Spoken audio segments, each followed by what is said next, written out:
அவங்களுக்கு வந்து டெஸ்பரேட்டாக இருக்காங்க, விரக்தியில் இருக்காங்க, எதிராக வாய்ப்பு கிடைக்கும், அவங்க சேரதில் இருக்காங்க. ஏன்னா அவங்களுக்கு வந்து 26 வந்து டூ ஆர் டை பேட்டில்.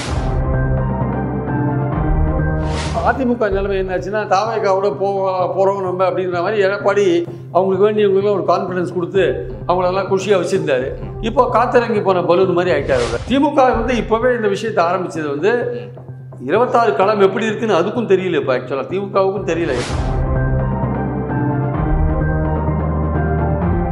நீங்கள் சொல்லிட்டீங்க 26 நாங்கள் திமுகவோட தான் போகிறோம்னு சொல்லிட்டீங்க. அதனால் நீங்கள் அதுக்கேற்றபடி கொஞ்சம் உங்களை ஒழுங்குபடுத்திக் கொள்ள வேண்டிய அவசியம் இருக்காது. தேர்தல் நெருக்கத்தில் நாங்கள் வந்து ஆட்சிக்கு வந்தால் அதிகாரத்தில் பங்களிப்போம்னு அதிமுக சொல்லிட்டாங்கன்னா அப்போது திமுக கூட்டணியில் இருக்கிற கட்சிகளுக்கு வந்து ஒரு சின்ன ஜெர்சலம். இந்த வீடியோவை உங்களுக்கு வழங்குபவர்கள் Bases pay, secure digital payments with multiple features and great success rate. வணக்கம் நேயர்களே, OH தமிழ் உரையாடலில் நம்மோடு இன்று மூத்த பத்திரிகையாளர் திரு பிரியன் அவர்கள். அவரை அன்போடு வரவேற்கிறோம். சார் வணக்கம். வணக்கம் சார். அதிமுகவினுடைய முக்கியமான நிர்வாகிகள் ரொம்ப வெளிப்படையாக பேச ஆரம்பிச்சிட்டாங்களோ அப்படிங்கிற மாதிரி தோணுது. முக்கியமாக திரு KP முனுசாமி அவர்கள் சொன்ன அந்த விஷயம், அதற்கு பிறகு திண்டுக்கல் சீனிவாசன் பேசிய அந்த விஷயங்கள், இதெல்லாம் பெரிய அளவில் விவாத பொருளாக மாறி இருக்குது. முதல்ல திரு KP முனுசாமியுடைய அந்த பேச்சை நீங்கள் எப்படி பார்க்குறீங்க? வாழ்வா சாவா அப்படிங்கிற மாதிரி இருக்கும் 2026 அப்படின்னு சொல்லி தொடர்ந்து சில பிரச்சனைகளை என்ன செய்யணுங்கிறதே அவர் முன்வைக்கிறாரு. இல்லை, அடிப்படையில் பார்த்தீங்கன்னா பார்லிமெண்ட் எலெக்ஷன் முடிஞ்ச பிறகு அதிமுக வந்து ஒரு 7 தொகுதிகளில் டெபாசிட் இழந்து ஒரு 11 தொகுதிகளில் 3வது இடத்துக்கு போய் 2 தொகுதிகளில் 4வது இடத்துக்குலாம் போச்சு. ஸோ அது வந்து ரொம்ப ஒரு மோசமான ஒரு தோல்வி டெபாசிட் இழக்கிறது தான். ஸோ அதனால் அதிமுகவுக்கு என்ன செய்ய வேண்டியிருந்ததுன்னா அது தன்னை பலப்படுத்தி கொண்டு வரப்போகிற 26 தேர்தலில் பலமான கூட்டணி அமைக்க வேண்டும் என்கிற ஒரு நெருக்கடியில் அது இருந்தது. ஆக்சுவலாக தன்னை பலப்படுத்தி கொண்டுனா வந்து ஓபிஎஸ்ஸை சேர்க்கணும், தினகரனை சேர்க்கணும், சசிகலாவை சேர்க்கணும், சேர்த்து அதிமுகவை பலப்படுத்தணும், மக்கள் பார்வையில் அதிமுக மீண்டும் ஜெயலலிதா காலம் மாதிரி ஒன்றாயிடுத்து அப்படின்ற ஒரு எண்ணத்தை ஏற்படுத்தணுன்ற நிலைமை தான் இருந்தது. ஆனால் இபிஎஸ் என்ன நினைக்கிறாரு, அவங்கெல்லாம் வந்தால் நமக்கு பிரச்சனை வரும், அவங்க கட்டுசாதத்துக்குள்ளே எலி மாதிரி அவங்க தொந்தரவு பண்ணிட்டு இருப்பாங்க, அவங்கள சேர்த்தா நம்ம பதவிக்கு கூட ஆபத்து வந்துடும், ஒரு கட்டத்தில் நம்மளே வந்து அவங்க ஏதாவது நமக்கு பல பிரச்சனைகளை கொடுத்து நம்மளை வந்து நம்ம பதவியிலேருந்து தூக்கிடுவாங்க அப்படின்னு அவர் நினச்சி அவங்கள சேர்க்கவே முடியாது. நடுவில் 6 பேர் கொண்ட குழு, முன்னாள் அமைச்சர்கள் குழு நம்ம போய் பேசினாங்க. இந்த சூழலில் தான் வந்து உங்களுக்கு வந்து விஜய் கட்சி ஆரம்பிக்கிறார். கட்சி ஆரம்பித்த உடனே என்ன ஆகுது, அவர் கட்சி ஆரம்பித்து அந்த மாநாட்டில் பேசும்பொழுது அதிமுகவை பற்றி ஒன்றுமே சொல்லாத போயிட்டார். அப்போது உடனே அதிமுககாரங்களுக்கு ஒரு குஷி வந்துடுச்சு, ஆஹா நம்மளை பற்றி ஒரு நல்ல ஒப்பீனியன் வச்சுருக்காரு, அவர் வந்து திமுகவை தான் அரசியல் எதிரியாக நினைக்கிறாரு, நம்ம பாஜகவை கொள்கை எதிரியாக நினைக்கிறார், நம்ம பாஜக விட்டு விலகி வந்துட்டோம், அவர் திமுக மட்டும்தான் எதிர்க்கிறாரு, நம்மளை ஒன்றுமே சொல்லாத விட்டார், ஸோ அவர் நம்ம கூட ஒரு நல்ல கான்டாக்டில் இருப்பார், அவர் கூட நம்ம ஒரு கூட்டணி வச்சுக்கலாம் அப்படின்ற மாதிரியான ஒரு எண்ணம் வந்து ஒரு திரைமறைவு வேலைகள்லாம் ஆரம்பித்தாங்க அவரோட கான்டாக்டில். விஜய்க்கு வந்து 3 விதமான சாய்ஸ் இருந்தது. ஒன்று வந்து திமுகலேருந்து கூட்டணி கட்சிகளை இழுத்து தான் ஒரு கூட்டணி அமைக்கிறது, அது மூலமாக திமுகவை பலவீனப்படுத்துறது. திமுகவை பலவீனப்படுத்தினாதான் அதை தோக்கடிக்க முடியும் அப்படின்ற ஒரு நிலைமை தான் கடந்த 6-7 வருஷமாக அவங்க வின் பண்ணிட்டு இருக்காங்க. இவங்க என்ன மாதிரி கூட்டணி அமைச்சும் அதிமுகவோ பாஜகவோ அவங்களை தோக்கடிக்க முடியல. அதே சமயம் திமுக கூட்டணியை பலவீனப்படுத்தினாதான் அதை ஜெயிக்க முடியுன்ற ஒரு எண்ணத்துக்கு விஜய் வந்து அதிகாரத்தில் பங்குன்ற ஒரு விஷயத்தை போட்டார். ஆக்சுவலாக உடனே அது வந்து எதிர்பார்த்தபடி திமுக கூட்டணியில் விடுதலை சிறுத்தைகளை ஒரு கலக்கம் உண்டாச்சு. இப்போ அது கலங்கி தெளிவாக இருக்குது அப்படின்னு நினைக்கிறோம். நம்ம இனிமேல் மீண்டும் கலங்குமான்னு தெரியாது. ஸோ அந்த லெவலில் அது இருக்குது. ஸோ அப்படி இருக்கும்போது அந்த காயினை விட்டு பார்த்தாரு, அது வந்து சரியாக இதுவரையும் ஒர்க் அவுட் ஆகலை. அப்புறம் தனியாக நிற்கிறது ஒரு ஆப்பர்ச்சுனிட்டி இருக்குது. அப்புறம் ஏடிஎம்கேவோட கூட்டணி போகணும், ஒத்த கட்சிகளோட அதிமுகவை அகற்றணுன்ற கட்சிகளோட கூட்டணி போகணும், பாஜக அதில் இருக்கக்கூடாது அப்படின்றதான் பாயிண்ட்டு, விஜயோட பாயிண்ட்டை. இப்போ அந்த திமுக கூட்டணி கட்சியை இழுக்கிறதுல அவருக்கு சில சிரமங்கள் இருக்குது. அவர் திருமாவளவனே சொல்லிட்டாரு 26ல் விஜய் ஆட்சிக்கு வரதுக்கான வாய்ப்பே இல்லை, அவர் கூட்டணியை பற்றி அதிகாரத்தில் பங்கு பற்றி பேசுறதுல அர்த்தமும் கிடையாதுன்னு சொல்லிட்டார் அவர். அப்போ அடுத்து தனியாக நிற்கிறத பற்றி எப்போ விஜய் முடிவெடுப்பாருன்னு ஒரு 10 மாதம் கழிச்சு அவர் பல டூர்லாம் போயிட்டு வந்து தன்னுடைய செல்வாக்கு எப்படி இருக்குதுன்னு அவர் தெரிஞ்சுட்டு அதுக்கேற்றபடி தான் அவர் முடிவெடுப்பார். அந்த சப்போஸ் சரியாக வரல, நம்ம எதிர்பார்த்த சீட்டு வாங்க முடியாது, விஜயகாந்த் மாதிரி 2006 ஒரு சீட் வாங்கினா என்ன பண்ணுறதுன்னு அவருக்கு என்ன வந்ததுன்னா அவர் அடுத்து கூட்டணிக்கான முயற்சிகள் இறங்குவார். அதுக்கு அவருக்கு ஆப்ஷன் ஓப்பனாக இருக்கிறது அதிமுக. ஸோ அதனால தான் அந்த பேச்சுவார்த்தையும் திரைமறைவில் ஓடிச்சு. ஆக்சுவலாக அது ஓடிச்சு. பட் அதுக்கிடையில் அறிக்கை விட்டு அந்த மாதிரி எதுவுமே இல்லை. அதுக்கு அறிக்கை விடுறதுக்கு முன்னாடி, அதான் சொல்கிறேன், அறிக்கை விடுறதுக்கு முன்னாடியே அதெல்லாம் போச்சு. மாநாடு நடந்து கொஞ்ச நாள்லேயே அதெல்லாம் இருந்தது. அப்புறம் வந்து என்னாச்சு, இவர் வந்து விஜய்க்கு வேண்டி அவங்க வந்து ஒரு அட்வைஸ் பண்ணியிருக்காங்க. நீங்கள் இப்போவே வந்து ஏடிஎம்கேயோட ஒரு நெருக்கமாக இருக்க, அவங்களுக்கு வந்து டெஸ்பரேட்டாக இருக்காங்க, விரக்தியில் இருக்காங்க, எதிராக வாய்ப்பு கிடைக்கும், அவங்க சேரதில் இருக்காங்க. ஏன்னா அவங்களுக்கு வந்து 26 வந்து do or die battle, KP Munusamy சொன்ன மாதிரி. அதில் பின்னடைவை சந்திச்சாங்கன்னா கட்சி வந்து ரொம்ப இதாக போயிடும், இபிஎஸ் தலைமைக்கு ஆபத்து வந்துடும். ஆனால் அவங்க தான் விரக்தியில் இருக்காங்க, ஒரு ஈகர்னஸில் இருக்காங்க, ஏதாவது ஒரு கட்சியோட சேரணுன்ட்டு. அவங்களுக்கு தான் கூட்டணி அமைக்க வேண்டிய அவசியம் அவங்களுக்கு இருக்குது. நீங்கள் ஏன் அவசரப்படுறீங்க? நீங்கள் இப்போ ஏடிஎம்கேயோட நீங்கள் ஐடென்டிஃபை பண்ணிக்கிறீங்க, நீங்கள் வந்து 60 தொகுதி கேட்குறீங்க, இல்லை 80 தொகுதி கேட்குறீங்கன்னு செய்தி வெளில வருது. அப்போ உங்கள் கட்சிக்காரங்க நீங்கள் 234 தொகுதியிலையும் போட்டி போடுவோம்னு நினச்சிட்டு இருக்காங்க. அப்போ 80 தொகுதியில் நம்ம தொகுதியில் வந்து நம்ம கட்சி போட்டி போடுமா போடாதான்னு அவங்களுக்கு தெரியாது. அப்போ அவங்க வேலை செய்யறதெல்லாம் குறைஞ்சி போயிடும். அதனால் இப்போ நீங்கள் பண்ணாதீங்க. ரெண்டாவது அதிமுக கடைசியில் பார்த்துடலாம், கிட்ட வரும்போது பார்த்துக்கலாம். அதிமுக மேலே நிறைய குற்றச்சாட்டுகள் இருக்குது. நீங்கள் அதோடு சேர்ந்தீங்கன்னா அந்த குற்றச்சாட்டுகள் உங்களையும், நீங்கள் ஊழல் ஒழிக்க வந்த விஜய் பாருங்கள், ஊழல் கட்சியான அதிமுகவோட சேர்ந்துருக்காருன்னு சொல்ல வருவாங்க. அதனால் இப்போ கொஞ்சம் பேச்செல்லாம் நிறுத்தினீங்கன்னா ஒரு 10 மாதம் கழிச்சு உங்கள் தனிப்பட்ட செல்வாக்கு எப்படி இருக்குன்னு தெரிஞ்சுட்டு அது உங்களுக்கு சரியாக வரலைன்னா அவர் அதிமுகவோட நீங்கள் போங்கன்ற மாதிரி அவருக்கு அட்வைஸ் பண்ணியிருக்காங்க. அதனால தான் அவர் இந்த அறிக்கையை விட்டார். பொய் செய்தி அதிமுகவோட எதுவும் கிடையாதுன்னு அறிக்கை விட்டார். இப்போது அதிமுக நிலைமை என்னாச்சுன்னா, தாவேகாவோட போகிறோம் நம்ம அப்படின்ற மாதிரி எடப்பாடி அவங்களுக்கு வேண்டியவங்களுக்குலாம் ஒரு கான்ஃபிடன்ஸ் கொடுத்து அவங்களெல்லாம் குஷியாக வச்சுருந்தாரு. இப்போ காத்திறங்கி போன பலூன் மாதிரி ஆகிட்டார் அவர். ஆக்சுவலாக இப்போ அவருக்கு என்ன பண்ணுறதுன்னு தெரியல. இவங்க ஒரு உல்சா போட்டு வச்சுட்டாங்க அவங்க. அதனால் என்ன சொல்ல, அவருக்கு என்ன பிரச்சனை, தாவேகாவோட போயிருந்தாருன்னா இந்த ஓபிஎஸ் போன்றவரெல்லாம் சேர்க்க வேண்டிய அவசியம் இல்லை, அவங்களை அப்படியே கைட்டி விட்டுக்கலாம்னு நினைச்சார் அவர். இப்போ தாவேகா அவர் பிளாக் பண்ண உடனே, அவர் பொய் செய்தின்னு பிளாக் பண்ண உடனே இப்போ அதிமுகவுக்கு என்ன பண்ணுறதுன்னு தெரியல. ஆனால் இப்போவும் என்ன நினைக்கிறாங்க, எப்படியாவது விஜய் நம்மகிட்ட தான் வந்தாகணும்னு அவங்க நினைக்கிறாங்க. ஆக்சுவலாக அது பின்னாடி பேசப்பட்ட பேசி 60 சீட்டு 80 சீட்டு துணை முதல்வர் எல்லாமே ஒரு மாதிரி போய் நின்று கடைசியில் ஒரு விஷயத்தை விஜய் சொல்லி நிறுத்திட்டார். என்ன விஜய் சொன்னார்னா, நீங்கள் வெளிப்படையாக வந்து நீங்கள் வந்து இது கொடுங்க, அதாவது ஆட்சியில் பங்குன்றது வந்து அதிமுக வெளிப்படையாக அறிவிக்கணும் அப்படின்னு அவர் சொன்னார். அவர் அது அதிமுக உடனே இப்போ அறிவிக்கிறதுக்கு ரெடியாக இல்லை, தேர்தல் போது பார்த்துக்கலாம் அவங்க சொல்கிறாங்க. ஸோ இதை ஒரு சாக்கா வச்சு என்ன பண்ணார் விஜய் வந்து, இது வந்து பொய் செய்தின்னு நிறுத்தி விட்டார். இப்போது அதிமுக வந்து ஒரு குழப்பத்தில் இருக்குது. பாஜக கதவையும் அங்கேயும் போகிறதுக்கு அவங்களுக்கு பிடிக்கல. ஆனால் அதிமுகவில் சில பேர் பாஜகவில் போகணும்னு சொல்கிறாங்க. அதுவும் இவரால் எடப்பாடியால் இது ஒன்றும் பண்ண, எடப்பாடி வந்து தாவேகாவோட போகிறோம்னு சொல்லிட்டு பாஜக கதவை தைரியமாக மூடினார். இப்போ தாவேகா பிளாக் பண்ண உடனே அந்த அதிமுகவில் இருக்கிற பாஜக ஆதரவாளர்கள் எங்க பாஜக கதவை மூடிட்டாருன்னு அர்த்தம்னு அவரை போட்டு கொடுக்குறாங்க. இப்போ இன்னும் ஏதாவது நீங்கள் பண்ணி ஆகணுன்ட்டு. ஏன்னா அவங்களுக்கு வந்து வெறும் கூட்டணி மட்டும் இல்லை, டெல்லியோட தொடர்பில் இருந்தால் நமக்கு ரைடெல்லாம் வராது அப்படின்ற ஒரு எண்ணமும் அவங்களுக்கு இருக்குது. ஸோ அதனால் வந்து இப்போது எடப்பாடிக்கு ஒரு எக்கச்சக்கமான பொசிஷன். அதனால தான் வந்து திண்டுக்கல் சீனிவாசனை பார்த்து நீங்கள் ஏதாவது ஏடா கூடமாக பேசுகிறாதீங்க, கூட்டணிக்கு பிரச்சனை வந்துடலாம் ஏன் சொல்கிறாருன்னா, ஏதாவது பேசி அவர் ஏதாவது ஒரு சிறு துருப்பு கிடைச்சா கூட கடலில் தத்தளிக்கிறவங்க மேலே வருவாங்கல்ல, அந்த மாதிரி ட்ரை பண்ணிட்டு இருக்காரு அவர் ஆக்சுவலாக. அப்போது இப்போ அவங்களுக்கு வந்து கூட்டணி சரியாக அமையாதா, தேவைக்கு வருமா வராதா, எடப்பாடி என்ன மாதிரி கூட்டணி அமைப்பார்னு ஒரு குழப்பத்தில் இருக்காங்க. அதனால தான் வந்து கேபி முனுசாமிலாம் வந்து நம்ம வரப்போகிற தேர்தல் வாழ்வா சாவான்ற பிரச்சனை இல்லை. அப்போ அவர் சொல்கிறாரு, இப்போ நீங்கள் இவ்வளோ தூரம் இந்த கதைகள் இந்த நடந்த விஷயங்கள்லாம் சொல்கிறீங்க, பட் உண்மையிலேயே அவர் சொல்வது போல சூழல் தான் 2026 கண்டிப்பாக அவருக்கு சரியான அவர் கட்சி அனுபவத்து அடிப்படையில் அவர் கட்சியை பலப்படுத்த, அதிமுக தன் கட்சியை பலப்படுத்தாமல் பலமான கூட்டணி இல்லாமல் வெறும் தேமுதிகவோடையோ வெறும் பாமகவோடையோ போனாங்கன்னா அவர்களுக்கான வெற்றி வாய்ப்பு கொஞ்சம் கூட கிடையாது. இப்போ இருக்கிற 62 எம்எல்ஏக்கள் வரவே முடியாது. அதுக்கான அதை தெரிஞ்சுட்டு தான் கேபி முனுசாமி சொல்கிறாரு இது வாழ்வா சாவா பிரச்சனைன்னு சொல்கிறாரு. இது உண்மைதான் அது ஆக்சுவலாக. பட் ஆனால் அதை எப்படி பண்ண போகிறாங்க சார்? இப்போ அதை எது இல்லைங்கிறது முடியாது. இப்போ போச்சு, இப்போ வாழ்வா சாவா அப்படிங்கிற 2 ஆர் டைங்கிறது வந்து ரொம்ப வெளிப்படையாக தெரிஞ்சு போச்சு. நீங்கள் சொன்ன மாதிரி நாடாளுமன்ற தேர்தலுக்கு பிறகு அது ரொம்ப தெளிவாக தெரியுது. ஸோ அப்போ என்ன டிசிஷன் எடுக்க ஒரு நெருக்கடிகள் எடப்பாடிக்கு வந்து இவர்கள் இந்த நிர்வாகிகள், கட்சியில் ரொம்ப அனுபவம் வாய்ந்தவர்கள் நிர்வாகிகள் அதன் மூலம் கொடுக்க முடியும் மறுபடியும் அவர் ப்ரெஷர் பண்ணலாம்னு நினைக்கிறாங்களா, இல்லை என்ன எதை நோக்கி? இல்லை அவங்க இல்லை அலைன்ஸ் அந்த மாதிரியான விஷயங்கள் வந்து வின் பண்ணணும். வரப்போகிற எலெக்ஷன்ஸில் வேலுமணிக்கோ ஜெயக்குமாருக்கோ வின் பண்ணி ஆகணும்ல. அவங்களுக்கு கிரவுண்ட் லெவல் சுச்சுவேஷன் தெரியுது இல்லையா? திமுக அரசுக்கு எதிராக ஒரு மக்கள் எண்ண ஓட்டம் இருக்குன்றதை மறுக்கிறதுக்கு இல்லை. ஆனால் அதை எப்படி கேஷ் பண்ணுறது, வின் பண்ணுற அளவுக்கு இருக்கா இல்லையான்னு தெரியாது. திமுகவுக்கு எதிராக ஒரு ஆன்டி இன்குமென்சி இருக்குது. அது எவ்வளோ தூரம் இருக்குது, அது தோக்கடிக்கிற அளவுக்கு இருக்கான்லாம் சொல்ல முடியாது. ஆனால் அதை எப்படி கேஷ் இருக்கிற ஆன்டி இன்குமென்சி எப்படி கேஷ் பண்ணுறதுன்ற பாயிண்ட் இருக்குல்ல. இப்போ உதாரணம் நீங்கள் பாஜகவோட கூட்டணியில் இல்லை வச்சுக்கோங்க, தொண்டாமுத்தூரில் வேலுமணி ஜெயிப்பாரான்னு சொல்ல முடியாது. கோயம்புத்தூரில் 21 எலெக்ஷனில் நீங்கள் 10 இடங்களையும் உங்கள் கூட்டணி விண்மணித்து பாஜகவோட கூட்டணியில். இந்த வாட்டி நீங்கள் பாஜக விட்டு தனியாக 10 இடத்துல வின் பண்ண முடியுமான்றது சந்தேகத்துக்குரிய விஷயம். அப்படியே சென்னையில் எடுத்துட்டீங்கன்னா பாஜக தேவையில்லை ஜெயக்குமாருக்கு. அவரோட தொகுதியில் அவருக்கு தேவை கிறிஸ்டியன்ஸும் முஸ்லீம் சப்போர்ட் தான் தேவை. அப்போ பாஜக தேவையில்லை. அவருக்கு தேவையில்லை. ஜெயக்குமாருக்கு பாஜக தேவையில்லை. கேபி முனுசாமிக்கு பாஜக தேவையில்லை. பாமகவே போகிறோம். அவருக்கு பாஜக இருந்தால் டிஸ்அட்வான்டேஜ் நிறையா இருக்குது. ஆனால் கோயம்புத்தூர் இருக்கிறவங்களுக்கு பாஜக தேவையாக இருக்குது. கன்னியாகுமரி பக்கம் இருக்கிறவங்களுக்கு, திருநெல்வேலி பக்கம் இருக்கிறவங்களுக்குலாம், ராமநாதபுரத்து பக்கம் இருக்கிறவங்க பாஜக இருந்தால் பெட்டர் நினைக்கிறாங்க. தேனி பக்கம் இருக்கிறவங்களாம் பாஜக இருந்தால் பெட்டர் நினைக்கிறாங்க. ஸோ இந்த மாதிரி இருக்கும்போது எடப்பாடிக்கு வந்து இப்போது தாவேகா ஒரு ஆப்ஷனாக இருந்தது. தாவேகா வந்து உடனடியாக முடிவெடுக்க விரும்பலை. அவங்க 10 மாதம் கழிச்சு பார்த்துக்கலான்னு நம்ம அது வரைக்கும் கட்சியை வளர்க்கலாம்னு முடிவு பண்ணிட்டாங்க. இப்போ இவங்களுக்கு என்ன அடிப்படையில் போகிறதா? இப்போ திமுக எதிர்ப்பு பாலிடிக்ஸை தொடர்ந்து பண்ணிட்டு இருக்கணும். அது அதிமுகவுடைய செல்வாக்கு வளர்த்துட்டு இருக்கணும்.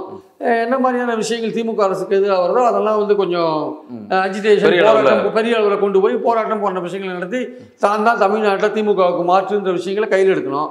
அந்த விஷயத்தில் நம்ம இறங்கி நம்ம பண்ணிட்டு இருக்கலாம். தானாகவே நம்ம விஜய் நம்மளை தேடி வருவார் அப்படின்னு இப்போ எடப்பாடி எல்லாத்தையும் சொல்லிட்டு இருக்காரு. கடைசி நேரத்தில் விஜய் கடைசி நேரத்தில் விஜய் கைவிட்டாருன்னா எங்கே போகிறதுன்னு ஒரு கேள்வி அவங்க கேட்குறாங்க. யார்? அதிமுக இருக்க முக்கிய நிர்வாகிகள் பாஜக. கடைசி நேரத்தில் விஜய் நம்மளை கைவிட்டாருன்னா நம்ம எங்கே சார் போகிறது அப்படின்னு கேட்குறாரு. அப்போ நம்ம பாஜக எப்போதுமே நமக்கு காத்து தான் இருக்குது, நம்ம அது கூட சேர்ந்துக்கலான்னு அவங்க சொல்லிட்டு இருக்காங்க.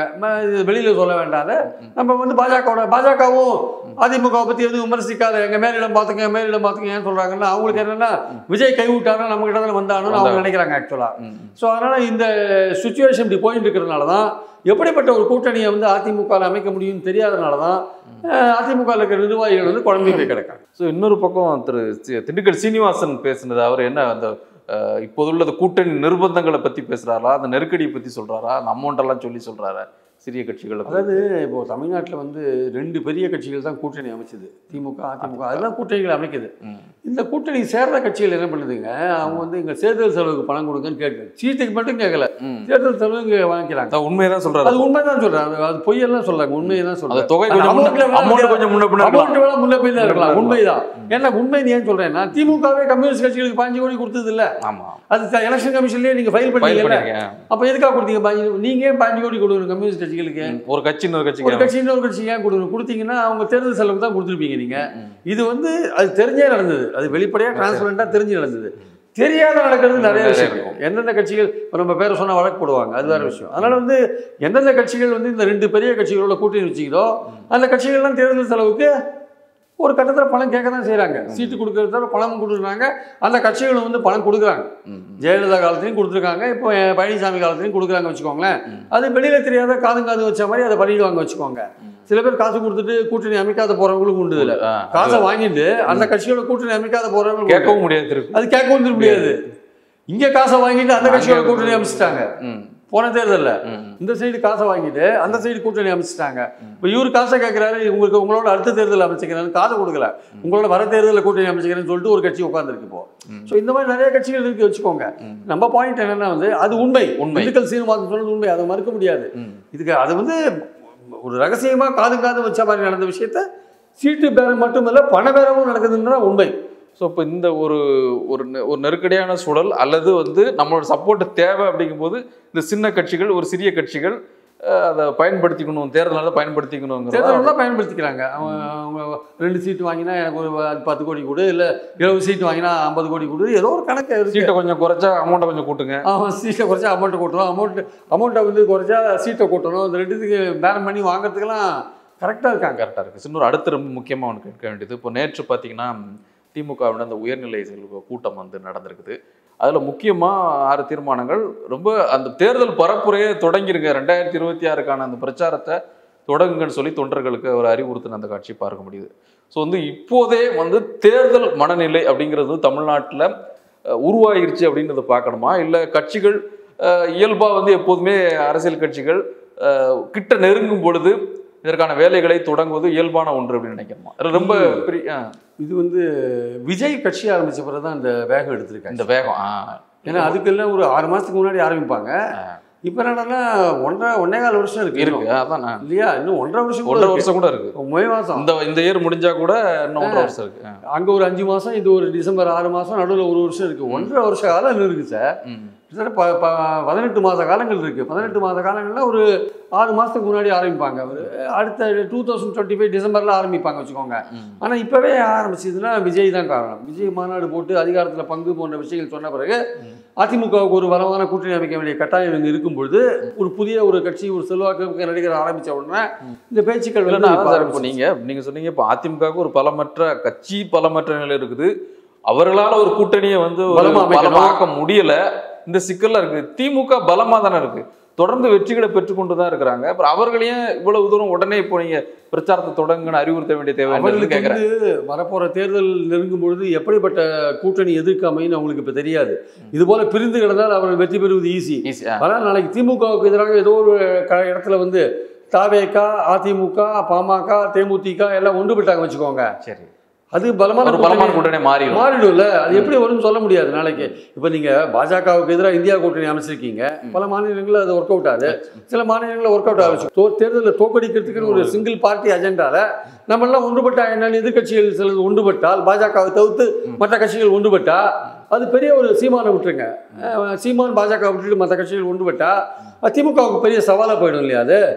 அதனால திமுக இப்பவே வந்து என்ன பண்றாங்க, அவங்க கூட்டணி அவங்க வந்து மெயின்டைன் பண்ணுவாங்க. அந்த கூட்டணியில் எப்போ பிரச்சனை வரும்னா, அதிமுக தேர்தல் நெருக்கத்தில் நாங்கள் வந்து ஆட்சிக்கு வந்தால் அதிகாரத்தில் பங்களிப்போம்னு அதிமுக சொல்லிட்டாங்கன்னா, அப்போ திமுக கூட்டணியில் இருக்கிற கட்சிகளுக்கு வந்து ஒரு சின்ன ஜெர்சலம். அப்போ வந்து திமுகவுக்கு ஒரு ப்ரெஷர் வரும். ஒன்று கூட்டணி கட்சிகள் கேட்குற இடங்களை கொடுக்கணும், இல்ல அதே பங்குங்கிற விஷயத்தையும் நம்ம உறுதிப்படுத்தணும், இல்ல ஆட்சியில் பங்குன்ற விஷயத்துக்கு ஒத்துக்கணும். எதிர் டிசார்ஜ் நடக்கணும். அது அதிமுக கையில தான் அந்த விஷயம் இருக்கு. ஆக்சுவலா தேர்தல் நெருக்கத்தில் எடப்பாடி இந்த கார்டை பிளே பண்ணாருன்னா, அதிகாரத்தில் பங்கு அப்படின்ற கார்டை பிளே பண்ணாருன்னா, இது வந்து அவருக்கு கூட்டணி கட்சிகளை கொண்டதை தவிர எதிர்க்க இருக்கிற திமுக இருக்கிற கூட்டணி கட்சிகளையும் ப்ரெஷர் பண்ணுவது ஆக்சுவலா. அதெல்லாம் அந்த மாதிரி நிலைமையெல்லாம் வரும்னு திமுக ஊகிக்கிறாங்க. இப்போ ஆக்சுவலா ஊகிக்கிறாங்க. அதனால நம்ம இப்போ களத்தை பலப்படுத்துங்க, திருமுறை கூட்டங்கள் நடத்துங்க, பூத் லெவல் கமிட்டி மீட்டிங் நடத்துங்க, மக்களை போய் சந்திங்க, வீடு வீடா போய் பாருங்க. உரிமை தொகை கொடுக்குறோம், பஸ்ல இலவச பயணம் சொல்றோம், கல்லூரி மாணவர்களுக்கு பணம் கொடுக்குறோம், நம்மை காக்கும் 48 வீடு, இல்லந்தோறும் மருத்துவம், வீடு தோறும் எல்லாமே பண்றோம். இதெல்லாம் கொண்டு போய் சேருங்க அப்படின்ற பாணியில வந்து அவங்க கையில் எடுத்துருக்காங்க. இப்போ அடுத்த அவங்களுக்கு என்னன்னா, நாள் தேர்தல் நெருங்க நடக்கிற பல சின்ன விஷயங்கள் கூட ஆட்சிக்கு எதிராக மாறும். சமீபம் நடந்த விஷயம் ஆம்ஸ்டாங் கொள்ளையிலேருந்து பார்த்துக்கோங்களேன், கள்ளச்சாராய மரணத்துலேருந்து பார்த்துக்கோங்க. அதுலேருந்து பார்த்தீங்கன்னா ஒரு வழக்கறிஞரை கோர்ட்டில் வெட்டுறாங்க, ஒரு டீச்சரை ஸ்கூலில் போய் வெட்டுறாங்க, ஒரு ஹாஸ்பிட்டலில் மருத்துவரை வெட்டுறாங்க. இதெல்லாம் வந்து கவர்மெண்ட் நடந்த இதுக்கெல்லாம் தனிப்பட்ட காரணங்கள்லாம் இருக்கலாம். இந்த விஷயத்துக்கெல்லாம் தனிப்பட்ட காரணங்கள் இருக்கலாம். மக்கள் பார்வையில சட்டம் ஒழுங்கு கெட்டு போச்சு, திமுக ஆட்சி சரியில்லை அப்படின்னு பிரச்சாரம் பண்றதுக்கு வசதியா தானே இருக்கு. அப்ப தேர்தல் நெருங்கும் பொழுது இன்னும் பல விஷயங்கள் வரும் இல்லையா? அப்போ அவங்க தயாராகிறாங்க. நம்ம வந்து அடிப்படையா நம்ம சில விஷயங்கள்லாம் பலப்படுத்த வேண்டியிருக்கு. நீங்க சொல்ல என்ன சார், இப்ப தயாராகிறாங்க. அந்த தயாராகிறதுக்கு முக்கியமான காரணம் விஜய் தான். அது மட்டும் இல்ல, விஜய் தான் அந்த டேர்னிங் பாயிண்ட்டை கொண்டு வராரு ஆக்சுவலா. அது மட்டும் இல்ல, மின்சார கட்டணம் உயர்வு, சொத்து உயர்வுன்னு வேறு வாக்குறுதி நிறைவேற்றது, கவர்மெண்ட் சர்வெண்ட் வருத்தத்தில் இருக்கிறது, ஆசிரியர்கள் வருத்தத்தில் இருக்கிறது, எல்லாமே நீங்க ஒரு பக்கம் திமுக நல்ல விஷயங்கள்லாம் அடிக்கினா கூட அதுக்கு எதிரான விஷயங்கள் அடிக்க முடியுது இல்லையா? அப்போ வந்து என்ன ஆகும் ஆக்சுவலா, அப்போ வந்து அரசுக்கு எதிரான ஒரு மனோபாவத்தை ஓட்டா மாத்தணும்னா இந்த எதிர்கட்சிகள் ஒன்றுபடணுன்ற இடத்துல ஒன்றுபட்டாங்க வச்சுக்கோங்க. அப்போ திமுகவுடைய கூட்டணி கட்சிகளோடு இருந்தா கூட திமுக போராட வேண்டிய அவசியம் வரும் இல்லையா? அதனாலதான் திமுக எப்பயே மூழ்கிக்கிறாங்க, வேலைகளை ஆரம்பிச்சு. இப்போ இந்த வேலைகளை தொடங்குறாங்க திமுக. இந்த தமிழ்நாட்டில் அவங்க அந்த கூட்டணியுடைய தலைமையா இருக்கிறாங்க. அதே போன்ற அந்த ஒரு வேகம் கூட்டணியில் இருக்கக்கூடிய மற்ற கட்சிகளும், இடதுசாரிகளாகட்டும் அல்லது விசிக ஆகட்டும் அல்லது அவர்கள் அந்த கூட்டணியில் இடம்பெற்றக்கூடிய காங்கிரஸ் ஆகட்டும், இவர்களெல்லாம் அந்த மாதிரி ஒரு பலத்தோட அல்லது அந்த களத்தை இப்போதே தயாராகிறாங்களா? இல்லை அவங்களுடைய வேலைப்பாடுகள் அப்படிங்கிறது வந்து அவங்க ஒன்றும் ஸ்ட்ராங்காக இறங்கி வேலை செய்யல. அவங்க திமுக கிட்ட கூட்டணிக்கு தலைமை தாங்கிற கட்சி இதெல்லாம் பார்த்துப்பாங்கன்னு முடிவு பண்ணிட்டாங்க. அவங்க நான் சொல்றேன், இவங்க விண்மல தொகுதிகள் போல விண்மலது போக மற்ற தொகுதிகள் இருக்குல்ல, அந்த தொகுதிகளில் யார் வேலை செய்வா? அந்த கட்சிக்காரன் வேலை செய்வாங்க. இப்போ திமுகவுடைய பிரச்சாரத்தை பண்ண வேண்டியது மற்ற கட்சிகள் பண்ணுவாங்களா?